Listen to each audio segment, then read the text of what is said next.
আমরা পুরুষ, আমরা অন্য নারীর গন্ধ পেলে 5 বছরের ভালোবাসা 5 সেকেন্ডে ভুলে যাই।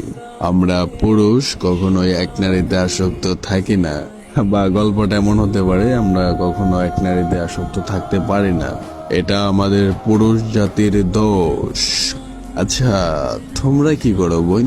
তোমরা ভালোবাসা শিখাও, কয়েকদিন খুব যত্ন করে ভালোবাসো, অসীম এক মায়ার বন্ধনে বেঁধে তারপরে গিয়ে অন্য একটা ছেলেকে বিয়ে করো। সেদিন ওই ছেলেটা বাঁচলো কি মরলো সেই খবরটাও রাখো না, আর দোষ দাও ফ্যামিলির।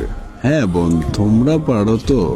বিয়ের পর তোমার স্বামী যখন তোমাকে আদর করতে আসে তখন ওই ছেলেটাকে মনে রাখতে।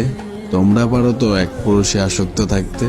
তোমরা যারা এক নারীতে আসক্ত ছেলের গল্প শুনতে চাও, তাহলে আমার আইডির প্রত্যেকটা ভিডিও তোমার জন্য। যে পুরুষ এক নারীতে আসক্ত, তার শেষ পরিণতি কাফনে সীমাবদ্ধ।